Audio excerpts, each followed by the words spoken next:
right, thank you so much for coming out this evening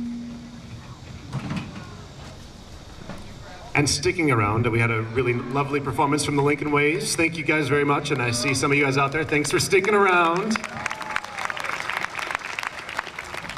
My name's Matt. I'll be one of your conductors this evening. The tune you just heard was an old Carl King march, labeled once as the granddaddy of circus marches, written in 1913, and as a euphonium player, and I knew we'd be doing an animal-themed concert, which you'll continue to hear a whole bunch of, I just had to choose this one. The next tune you're going to hear was written in 1936 in only 4 days.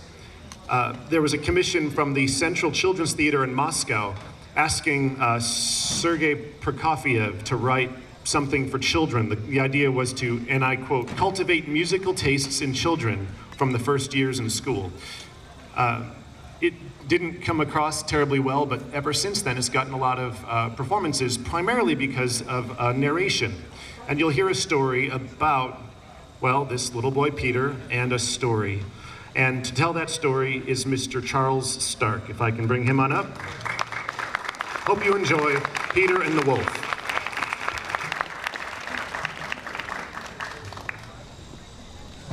Early one morning, Peter opened the gate and went out into the big green meadow.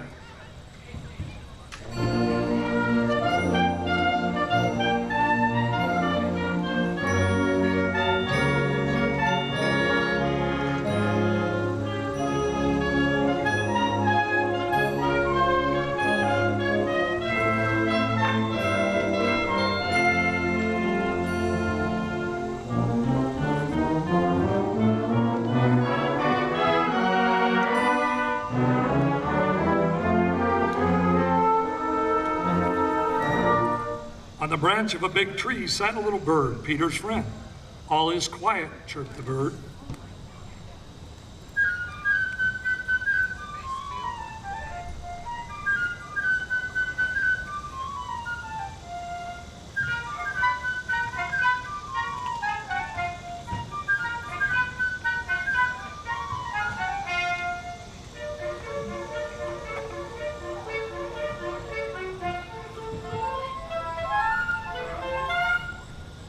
Soon a duck came waddling around. She was glad that Peter had not closed the gate and decided to take a nice swim in the deep pond in the meadow.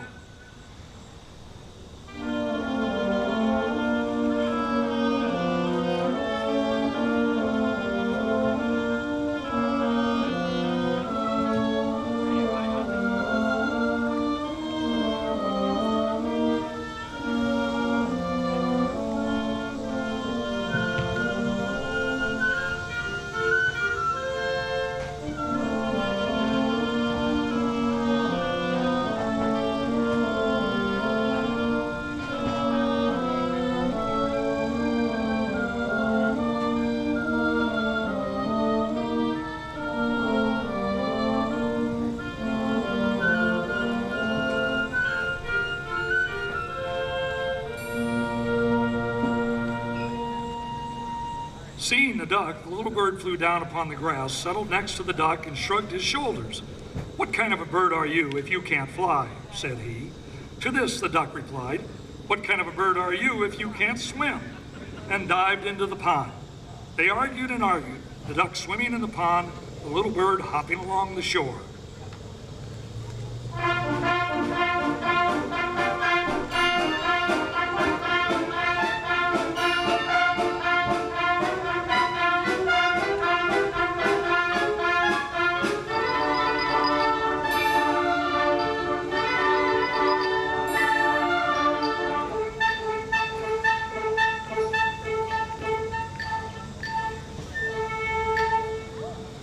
Suddenly, something caught Peter's attention.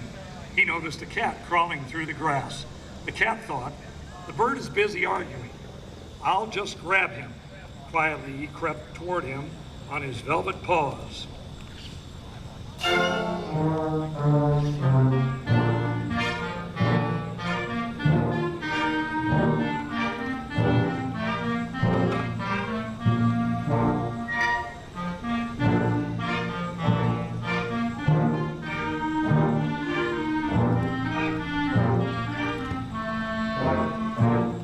"Look out," shouted Peter, and the bird immediately flew up into the tree while the duck quacked angrily at the cat. The cat crawled around the tree and thought, "Is it worth climbing up so high? By the time I get there, the bird will have flown away."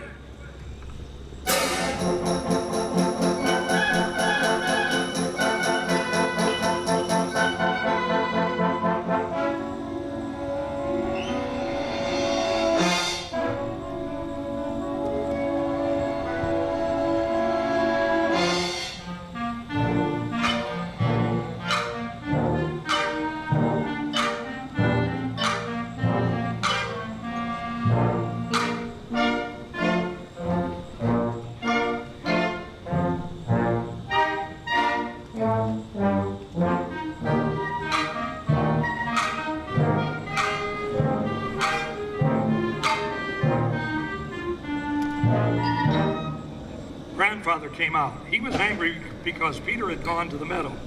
It is a dangerous place. If a wolf should come out of the forest, then what would he do?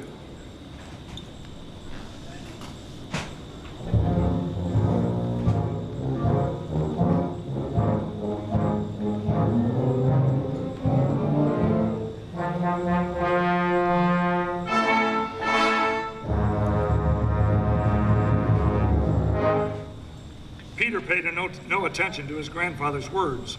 Boys like him are not afraid of wolves. But grandfather took Peter by the hand, led him home, and locked the gate. No sooner had Peter gone than a big gray wolf came out of the forest.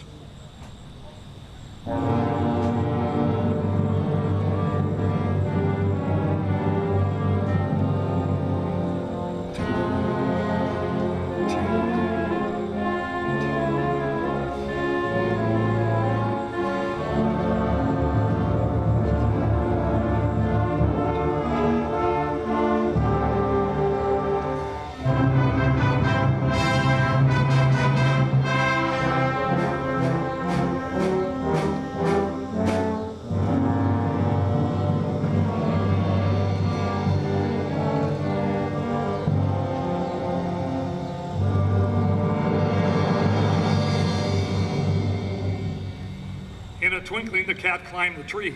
The duck quacked and in her excitement jumped out of the pond. But no matter how hard the duck tried to run, she couldn't escape the wolf. He was getting nearer and nearer, catching up with her. And then he got her, and with one gulp swallowed her alive.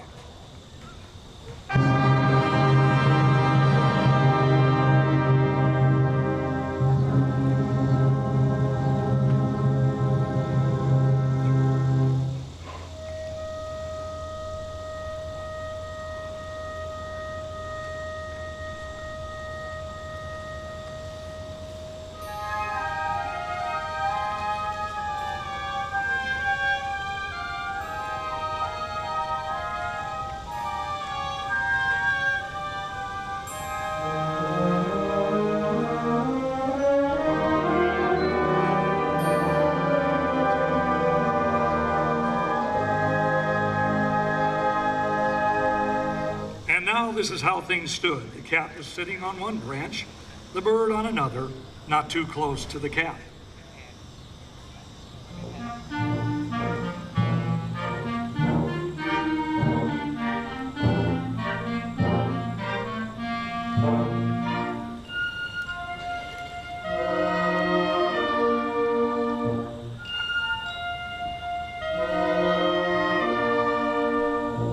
While the wolf walked round and round the tree, looking at them with greedy eyes.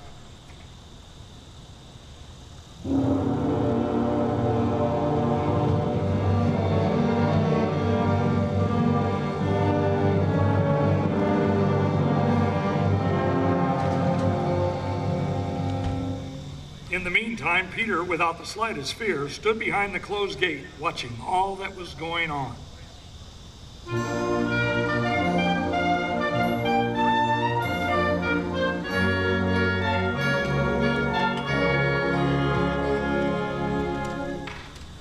Peter had a plan, so he ran home, got a strong rope, and climbed up on a high stone wall. One of the branches of the tree around which the wolf was walking stretched out over the wall. Grabbing hold of the branch, Peter lightly climbed over onto the tree. Peter whispered to the bird, Fly down and circle around the wolf's head. Only take care he doesn't catch you. The bird almost touched the wolf's head with his wings while the wolf snapped angrily at him from side to side. How the bird did worry the wolf, how he wanted to catch him. But the bird was too clever and the wolf simply couldn't do anything about it. Meanwhile, Peter made a lasso and, carefully letting it down, caught the wolf by the tail and pulled with all his might.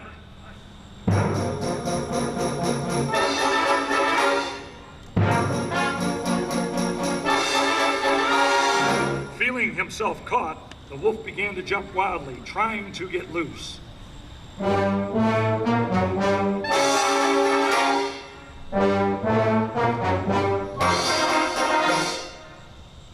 But Peter tied the other end of the rope to the tree, and the wolf's jumping only made the rope around his tail tighter.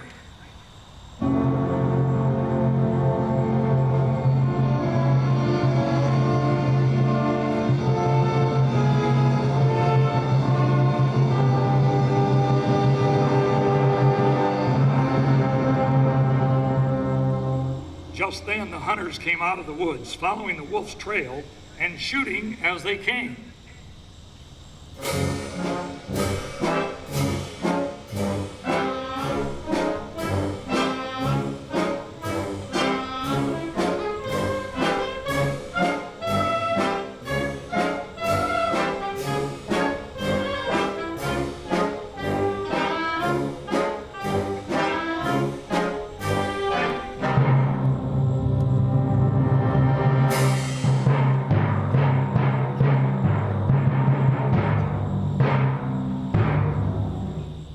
Peter, sitting in the tree, said, "Don't shoot.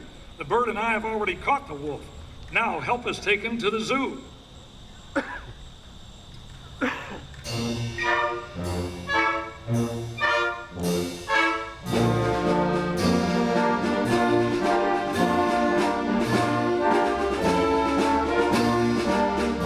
And now imagine the triumphant procession.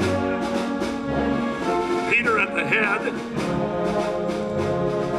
After him, the hunters leading the wolf. Next in the procession, the grandfather and the cat. Grandfather tossed his head discontentedly, and he said, "Well, and if Peter hadn't caught the wolf, what then?" Above them flew the bird chirping merrily. "Look at what great fellows we are, Peter and I. Look at what we have caught." And finally, the duck.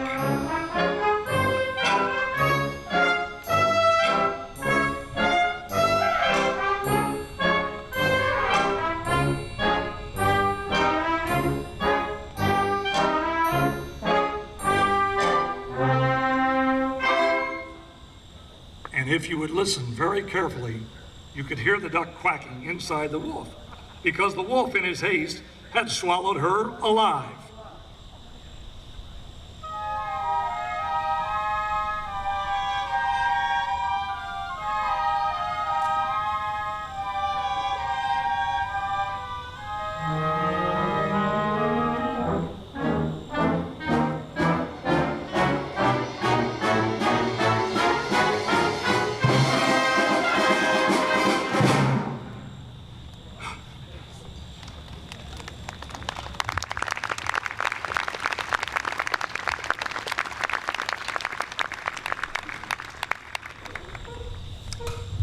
The next piece that we're going to perform for you was composed by Kenneth Carlberg, a longtime member of our clarinet section.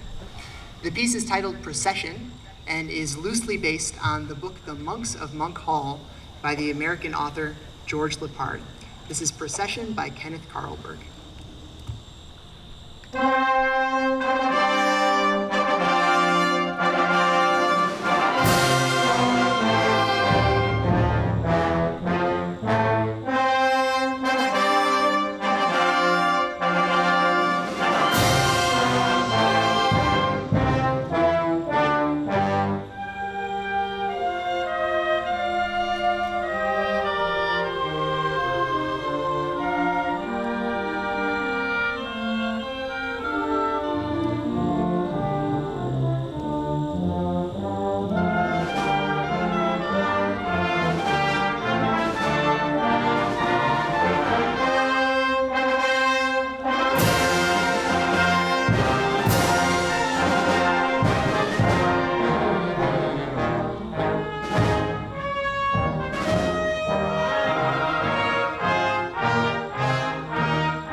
next piece on our program returns to the animal theme of the concert. It's titled Aquarium by the Dutch composer Johann de Meij. De Meij is a composer and conductor and trombone player who is best known for his Lord of the Rings symphony, which was composed before the movies. It was based on the novels, the Lord of the Ring novels. De Meij wrote Aquarium in 1989, and each of the three movements of the piece paints a colorful musical portrait of various fish. We're going to play the first movement, which depicts the neon tetra, electric eel, and angelfish, and the third movement depicting the guppy. This is two movements of Aquarium by Johann de Meij.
Camille Saint-Saëns wrote Carnival of the Animals in 1886.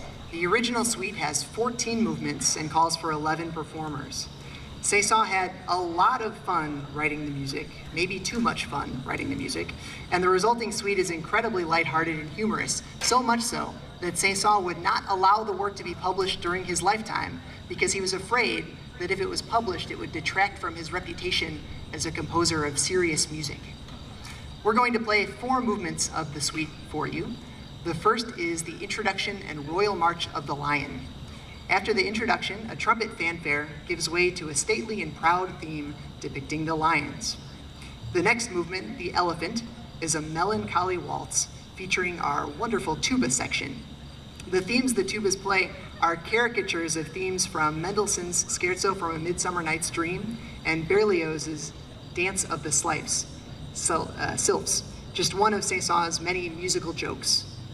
Next, we feature the xylophone in Fossils. Saint-Saëns makes fun of his own piece, Dance Macabre, as well as several other out-of-style pieces, or pieces that were out of style when Saint-Saëns was writing this, hence the title Fossils. The musical works had become fossils. And we'll end with the exciting finale. This is Saint-Saëns' Carnival of the Animals.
Before I talk to you about our next piece, I'd like to take just a moment, first of all, to thank the staff of the Village of New Lenox for helping us set up for both of the concerts tonight. If you could help me thank them, please.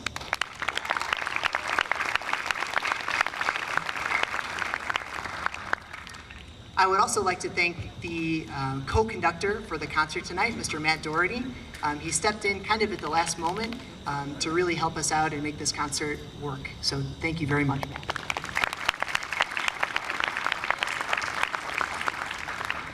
And finally, I would just like to thank the band. The band has had a really, really wonderful season this summer. They come out on Sundays. They're always excited and eager to rehearse, and they make it a really great experience for anyone who's in front of them, and hopefully it's a great experience for them too. So thank you guys very much.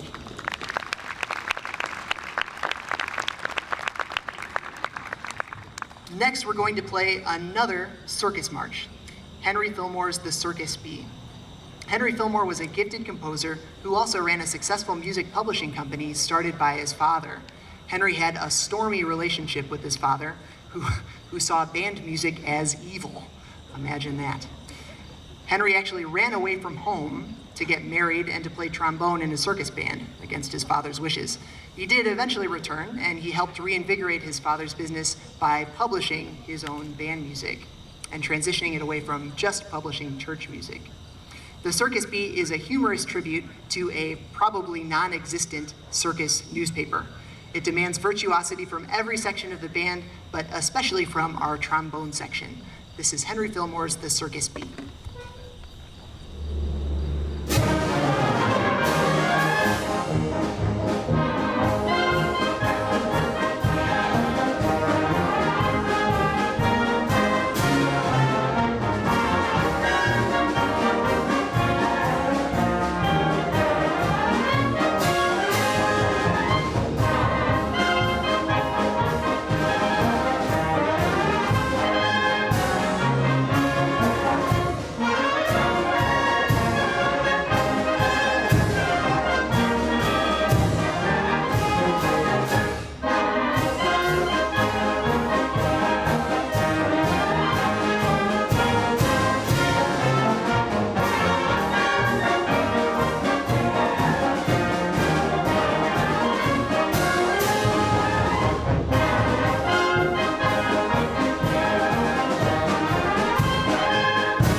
while the band continue to set this up, I know the percussion has a few extra things they need to take care of. I need to take a break to catch my own breath before we start that. We programmed this. We didn't think this through, the whole right after the circus bee, come out here and try to do this. The next tune is a medley of music, different songs and tunes from The Lion King, the 1994 film that really kind of brought a lot of joy to my generation. Hopefully, eventually, it'll be reissued. I don't know why they do that whole thing, but a lot of really neat music in it. My favorite part, I can't wait for you to hear it. There's a little Dixieland section in here that is just way too much fun. So with the warthogs and the lions and the baboons and everything in this one, it couldn't be more fitting. The Lion King.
Thank you all so much. I'm going to thank you one last time for coming out. We're going to leave you with the same tune we leave you with. I think that's redundant. We're going to leave you with the same tune we leave you with every. I did it again. Every concert, this time until next June. Without further ado, On the Mall by Edwin Franco Goldman. Thank you so much. Be careful going home and enjoy the weather.